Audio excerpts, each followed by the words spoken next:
So there is another part to the Adrenaline Collective, and that is the Collective Cafe. Let's go and have a look.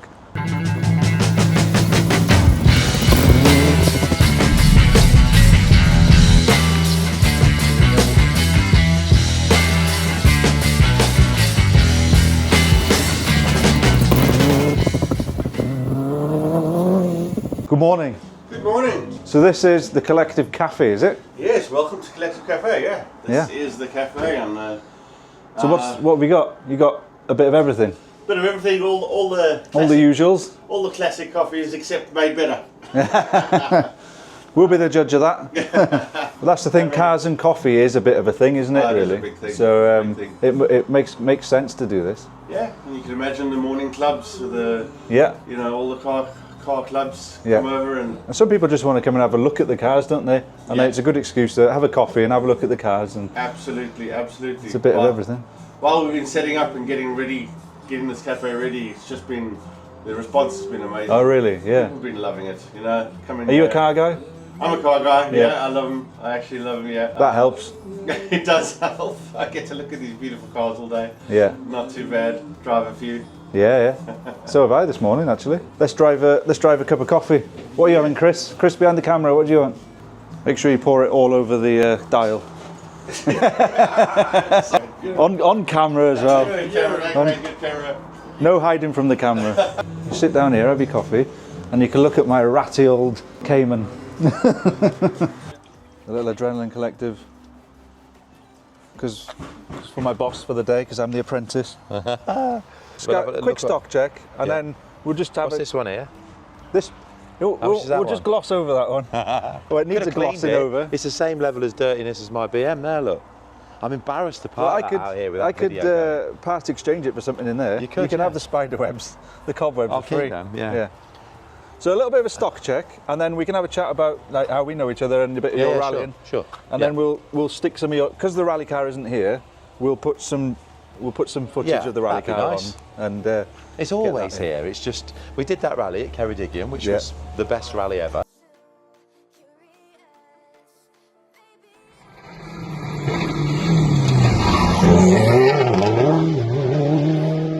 Me working for him again. Yeah, again, yeah, more unpaid work like this morning. But it's just at Simon's at Chevron, just getting a bit of a coat to looking at. Yeah, it's not here today. So let's just do a whistle stop tour, which will take a minute or two. So, McLaren 600 LT, comfort seats, which is a really nice option. Blue brakes, which I really like, all the carbon from MSO. Targa 991.2, so that's a turbocharged 3-litre engine. That's a really nice car. Nice seats. Yeah, love the seats, real retro sort of style. Dogtooth? Yeah, houndstooth. Houndstooth, yeah. Dogtooth. Wherever. Yeah, foxtooth. So BMW M4 cab, yeah, I really like that. I mean, it's such a lovely car. That platform, i.e. that G-Series platform now, M2, M3, M4, it's just so good. And like, some of the customers, we put like a tuning box on and like a power control module from MMX, and the power difference, it's like 100 horsepower, 100 newton meters of torque. You literally plug it in and away you go. Just plug and play. Yeah, and then it's a 600 odd horsepower car. It's incredible. I think I'd like a roof. Well, we got one with a roof, so you're all right. Okay. You still get an opportunity to part exchange your Cayman. Mercedes GT, car one of 50 of a limited edition. Next car along, it's what I class as the baby Aston V8. Normally, but that one's a V12. Oh, right. Okay, so that's the one that's nearly always a V8, but every now and again you'll see a V12, and you can tell by the bonnet vents, that's really cool. No, it's got their sort of automatic version. So front now, GT4. So that's a 718 GT4. So you can tell it's a 718 because the 718s say GT4 on them at the front in the plastic. Yeah. And the 981, which we've got, which we'll move on to in a second, they don't have it. So that's the easiest way if you're not a Porsche person. This is a 991.2 acid green Carrera 4S. So the 4S means it's four-wheel drive. Yeah. It's got some lovely, lovely features. I love those seats. Seats are cool. Yeah. It's a cracking car, and that's a really good all-round winter car as well. If you've got the money to drive it through the winter, of course. But that's a really lovely car. It's a everyday car. 30 grand's worth of additional bits on that car. All right. So next car, Audi R8 V10 Plus. That's a they go without saying. They've got plenty of go. It's mega. It's not my cup of tea, actually. I wouldn't. It's not for me. That isn't. But I love it, and I think they're cool, and that's what Adrenaline Collector is all about. It's not just about everything I like. It's everything I think is cool, even though I wouldn't. So do you source most of these cars yourself? No, I source every car. So you're out there looking. Auction. They're all private. They're all bought privately. They're all bought from people who I go and word meet. of mouth. Word of mouth, social media, and friends through motorsport. But that car, it's a really nice example. So there's a 981 GT4. So basically, they look to the untrained eye like the same car. However, if you look, the quick way of telling is that front bumper. It doesn't say GT4 in plastic. It's got a full front bumper. Yeah. These are really, really fantastic value for money cars. So RB320. Yeah. So this car I was selling new, and it was a fantastic car. It's got 320 horsepower. I've actually got, which you know, because we've worked on it together at Goodwood and stuff. I've actually got the blue car, which prototype. was the prototype for RB320, which is quite cool. CHL. Yeah. This one has just come in from outside, as you know, because we've just done it. Yaris GR, 762 miles, pearl white. Circuit pack. This one's for sale, is it? Or is it? It's for sale. Yeah, lovely. It's a lovely car. I'm kind of jealous looking at that because I use mine every day.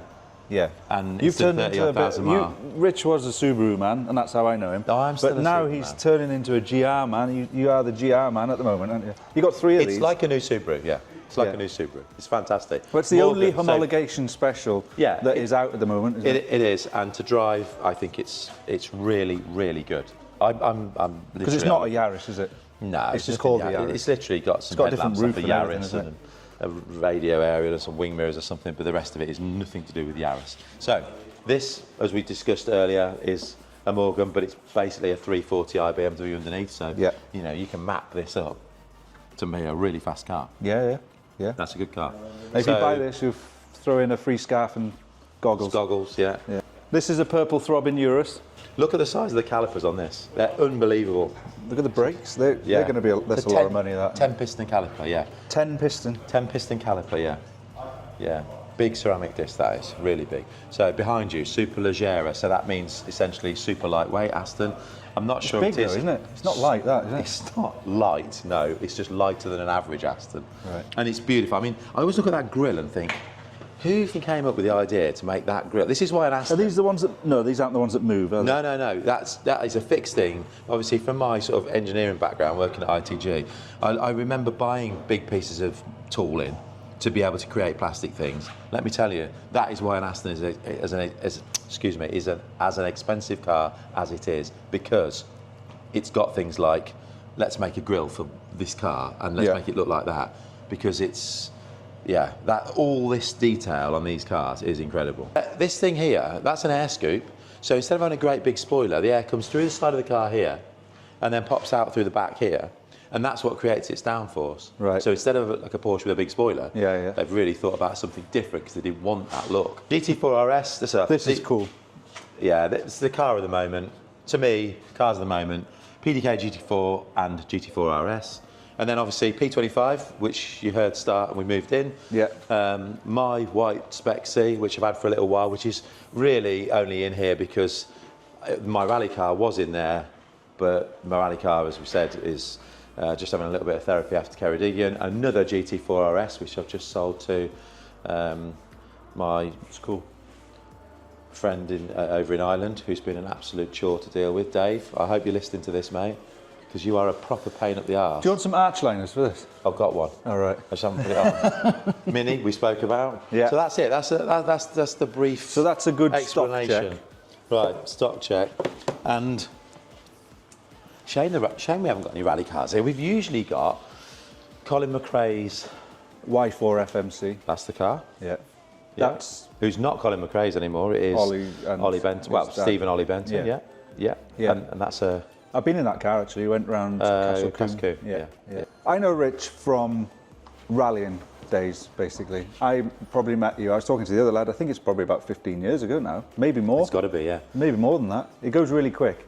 So I know you through rallying, where we were running your Subarus. But I had a quick flick through your EWRC, and from what I can see on there, it started around 2000. You started rallying a Mini. So Mini. You've always been in the car trade, basically. Yeah. So just a second-hand car dealer by trade. Yeah. Starting with all of the things that you can imagine selling when you've got no money, and and then obviously building it up over a period of time. But started rallying with a Mini, started selling Minis, moved on to rallying a 106. Bought and sold 106 GTI. Is that a cup car? Or?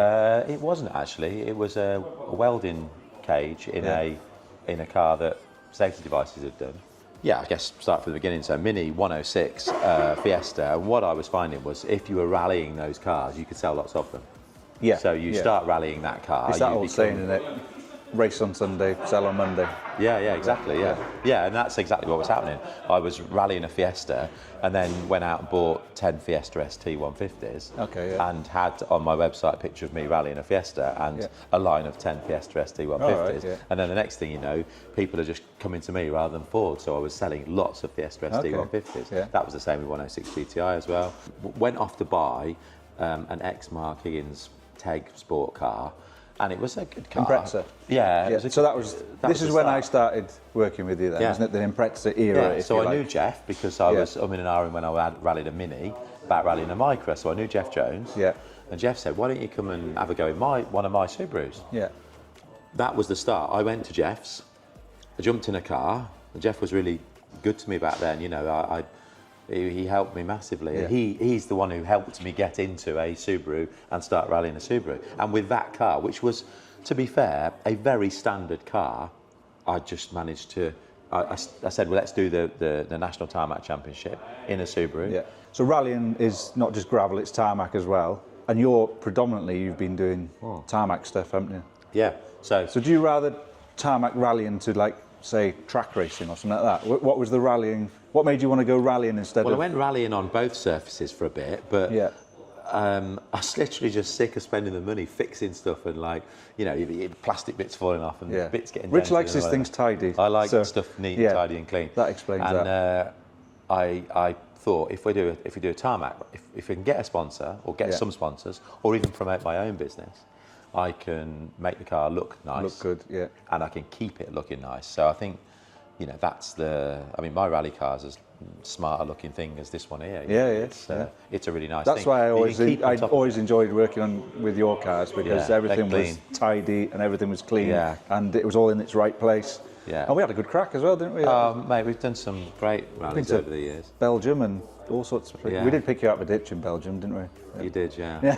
I can't believe I didn't damage the car, do you remember? Yeah, it was meant... It came out... Champion's fault, that is. And under some heavy braking, his wheel sheared down the road, and it like T-boned a spectator's car, or Marshall's car, actually. And then I just got the tyres warm and we sat on the start line, and then that was it though, because there was a bit of a hoo-ha, so we couldn't start. And then I pulled into the first, it was like literally the first big left-hander on the stage. You know what Belgium's like? It's all like junctions and sharp junctions, if you know what I mean. And big ditches. And big ditches, yeah. So we don't have fences in Belgium. They have ditches instead of a fence. Yeah, it's the opposite to Wales, basically, isn't it? Yeah. You will never go far. You will always just But it was a fairly heavy. Just drop, and I got out thinking the car's going to be wrecked, and there was nothing wrong with it. No, I think we went out the next day, didn't we? Yeah. We were rallying it the next day. It was mega. So so Jeff got me started with that, and then I was keen, and then I'd won some national tarmac championship class wins. Yeah. So from 106 to Fiesta, to then saying, well, let's have a Subaru and winning the National Tarmac Championship in my class, of that Subaru class, of which back then, of course, there was loads of Subarus. Subarus and Mitsubishis, that that B13 class. So back in the day, there was loads of Group N cars, and I won the class in that. And then, obviously, going on when they were homologated for Group N. I mean, mine was not a pro drive car. It was a sort of... a car that Jeff had put together for a price for me. Yeah. And he'd done a great job. But there's a lot of pro drive influence there. Yeah, because Jeff's good at all that sort of stuff, isn't he? So we managed to win some stuff. Yeah. Jeff then lent me a hatchback car to me. Were you there to me? Otterburn. I was there. Yeah, that was yes, of course you were. I was there. Yeah. That was a long weekend. That was a long weekend. Because it started off really well. It started off so well. I think you were leading, weren't you? We I know. I mean, people think this is ridiculous, but I remember Andrew Hale saying, we've never had anyone leading a National Tarmac Championship round by this margin after stage 2. Yeah. Like a 47-second lead overall after stage 2 in a B13 car, not a world car. But then stage 3, it turned into like crisp a packet, basically. Yeah. That was that was a rough day, that, really. Yeah, it was wasn't a bad day, yeah. If Andrew ever listens to your channel, he will not remember it. He won't remember it, but I remember being in the hospital waiting for him. Yeah. Like, for a long time. I think it was me and Matt, wasn't it? I remember the thing he was most pissed off about. Remember that he'd won that? Yeah, Pirelli Star Driver. They gave me a bag with some overalls that they'd cut off him. They were nice Pirelli overalls with a big flipping cut through them where they'd cut them open. Yeah, no, it was terrible. It was a terrible. I look back on that as the worst, one of the worst. Well, it's by far the worst experience that I've had in rallying, because, you know, it's the best sport in the world when it's going to plan, and it's also the worst sport when it's not going to plan. When it's not going to plan, yeah. The highs and lows in motorsport are one extreme to the other. Yeah, there's high highs and low lows. The highs are high, the lows have been low, because it's a lot of money or health. So Jeff had lent me that hatchback car, which was like, this was like faster and better and all that. It was quite fresh. It was fresh, developed. Yeah, and back then I used to take the money, genuinely, Jeff will back me up with this, I used to take the money for the insurance in a briefcase, which I still carry to this day. Oh, right. And I used to give it to Jeff at the beginning of the rally. Yeah. Go, here it is. Yeah. And there was 10 grand cash in the briefcase. And then he'd give it me back at the end of the rally. Yeah. Yeah, that's true. And I think Richard. I didn't get much of it back. Richard paid me on one event with some mats for a Mercedes ML. Did you? Yeah, I remember that. Yeah. Oh, that was on the way in from Otterburn as well. Yeah, it was. Yeah. I was with your dad that weekend. Yeah. So then obviously moving forward from there. So now you got this latest car now. Yeah. So which is, you probably don't hear that car because you're always inside it. Yeah. But to me, that sounds like pretty much a world car. Yeah. It's quite a highly developed car. Yeah. I was always getting the engines from Jeff, whatever he'd got from that Japanese breakers or whatever.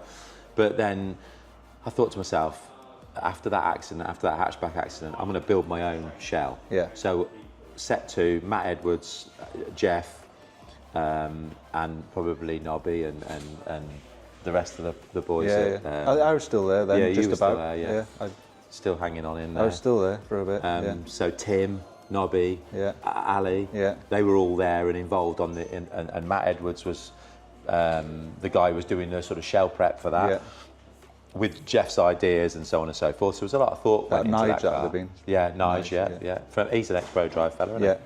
So yeah, they put all that shell together, and then I think Jeff's lads built the car up. Yeah. And I managed to win my class again in the National Tarmac Championship a couple of times in that. And then I met through Graham Sweet, because I managed to get some sponsorship from someone who bought me an engine from Graham Sweet. Graham Sweet's now a good pal of mine. He builds, he's really, ex-Pro Drive. Yeah, he was building McRae's engines and Richard Burns' engines and so on and so forth. So, yeah, Graham's the best engine builder for a Subaru. So I went to Graham and befriended him. He built me an engine. That went in the car, and it was literally like different gravy. Yeah. It was a completely different animal. Yeah. And then I had to go in a car with sequential gearbox. Thought I've got to get one of these. So I went off and found some sponsorship to get some a gearbox. So yeah, Samsonus through Clark Motorsport, as it was, helped me with a gearbox. Roger Clark Motorsport, No, it was Clark Motorsport. Remember he did. Originally he was the guy that was driving that Stobart sponsored Focus in the Focus. That's it. Barry Clark. Yeah. So Barry had that business, Clark Motorsport, and then Ewan bought it off Barry. Yeah. Ewan ran it. It's now run by a friend of mine in Ireland, Euro M Sport. Okay. Yeah. So anyway, proper engine now, proper gearbox. Really lightweight. Yeah, really. Because I've been in it with you, and I can feel from the passenger seat. It feels that it's light. It's a light. It's really car. good. Yeah, it's really good. I've driven a lot of Subarus as well, and I've got some, but they're nothing like that. No, it's a good car. And to be honest, that was the step on that. Jeff has got his place in getting you in a Group N car to be able to win and a really great, reliable car. He's always set up as well. Jeff's good at setting the cars up. Yeah, he does. Yeah. Simon from Chevron is... We might go and visit him one day. Yeah, you should, because he's got all the tats around his place. So Simon said, look, I can take you another step on if you're coming away from Group N, because he'd won Time Attack. Yeah. Like they'd won their class in Time Attack, and they'd smashed records with their car. And he said, look, it's not rallying, but he, as an individual, he's into rallying. So he likes rallying, and so does John that works for him, and so does Kieran. But they're all like they like rallying, but Time Attack was kind of a thing that they decided they were going to do from a commercial perspective. So I knew that the car would be good, and honestly, the first test we did in the car when we got the latest XTC suspension, and Simon had set all the car up, and he'd done loads of other trick bits. We got a better intercooler and radiators and cooling packages, and just all of his expertise that he took from. I mean, at the time there was some talk that we were over-complicating the car, but if you look at a World Rally car, they're really complicated. So Simon was like, "It's only complicated if you don't know what you're doing with it," and I do. So leave it with me. And then from there on in, we just did better and better and better, really. And Carl Williamson is an excellent co-driver, and he's held my hand through thick and thin with it all. And we've had some great finishes, really. Because that is like, you can have a good car, but if the man next to you isn't doing his job, because you got a lot of confidence in Carl because you're good friends as well. Yeah. So that helps, doesn't it? Yeah. Yeah, I mean, if Carl stops thinking about women for long enough, he's the best co-driver in the world. It's just... But he's doing pretty all right. He's with Mark this weekend, I think. Well, this will go out before then, but he does a lot with Mark Higgins, who's a very big name in rallying. Yeah. So you've got... Mark's more famous for James Bond, I think, than he is for James Bond and Batman. But so Mark's been up to Trouse with me and you, as you know, and we've been able to get Mark's input in the car as well, some setup. I've been lucky enough, I mean, Matt Edwards has co-driven for me in that car, which is kind of nice. I've been lucky enough to be around lots of very good rally drivers. Yeah. And I think that's probably, like, going off the rallying thing, just your strongest point, I think, because I know you quite well, is your networking ability. That's it, yeah. Well, that's what's that. I mean, that's a good way to base a business, isn't it? Yeah, that's why the guys that own Starting Group, which is obviously Adrenaline Collective, is a trading name of that family business, Starting Group. That's why they've come to me and said, "Do you want to have a go at this thing?" Yeah. And we called it Brand X for a bit because we didn't know what to call it. Yeah. But it's Adrenaline Collective now, and I think my network and connections are key to... There's a valuable thing, because you can't buy that. You can't. Well, it's a good job, because I haven't got any qualifications, so it's a good job I've got something. Well, that's another thing, isn't it? You don't always need that to succeed, do you? No, well, you just need a bit of driving enthusiasm, don't you? This isn't like one of those channels where we talk... It's not a mentoring channel. A mentoring channel, but it is, it's a good point to put across, isn't it? Hey, watch that plant, Simon. I saw that. I nearly ran that plant over. That's it. So that's rallying. That's the cars. That's the business. And I mean, honestly, some days I'll come in here and I think to myself, I was a second-hand car dealer 30 years ago, and honestly, some of the cars I was selling and some of the things that I was doing to make a living. Yeah. And now, can you disclose any of those? Well, there's got to be a story there that you got. There's just so many. I mean, there's just so many stories about things. I mean, one quick story. I went to buy a 106 GTI back in the day. This is one that I was just telling the other day to someone. He reminded me that I'm an idiot.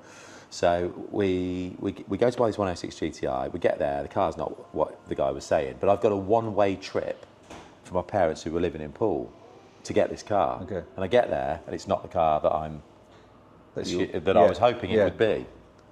And now it's like 10 o'clock at night. So we were sat in there looking at like train times and stuff, and I thought, I'm just going to buy another car. Just buy another car and come home in it. And I just remember going to like knock the door of this lady's house at like 11:30 at night now, because I had a friend that worked in the Auto Trader, and I was like, rang him up and said, you're going to need to find me where this lady is. She's not answering her phone. And we got there and we bought an XR2 off her driveway at like 11:30 at night. She came down in a dressing gown. We sat in her living room. She's like, well, and I chipped her on the price, which my mate said, I'm going to wait in the car. Like, this is just terrible. So we were just... Chances. Yeah, literally all the time. 100, lots of people have been in the motor trade for years. I was talking to a guy the other day, and he's the same. You know, we're just talking about all those good old times. You just couldn't. It's different now, isn't it? Yeah. You could, you know, if you knocked on the door of somebody's house, having not booked an appointment to go and see their car, and said, "I'm driving it home tonight," and back then you could buy cars for a few £100. Yeah. They were cheap. Yeah. Like now, yeah, you can still buy one, but this thing was. I drove it home from. I jumped in it at like 11:30 at night and was like flat out on the way home. Yeah. All the way 160 mile, and you look back now and you think, you know, the efforts we go to make sure everything is right about these cars. Yeah. I mean, obviously they're at a different price point, but no, I am a car dealer that has come from the very entry level, Yeah. the ground, you know, sort of grassroots. That's the word I'm looking for. Right from ground up. So yeah, over a period of years, I've morphed my way into somebody that's doing everything particularly properly. You know, not cutting any corners. Yeah. Doing everything right. But I rewind, and some of my mates will remind us. Remind you of just some where of the it stuff, started. you know, just all the things, you know, keeping pots of filler like this in my garage because I needed them to bodge things up. P40, P38 was like my best friend, and now I, you know, if something's got filler in it, I won't buy it. You won't buy it. So yeah, anyone that's buying a car, obviously, come and have a play. But more than that, it's for us guys to be able to, you know, people that are helping out. You know, Matt has a go on it. Yeah, you any good? Matt, he loves it. I love it. I just don't get any time to use it. But I do at night. If I'm waiting for somebody at 7:30 at night, right foot to go, left foot to stop, sure. Is it? Yeah.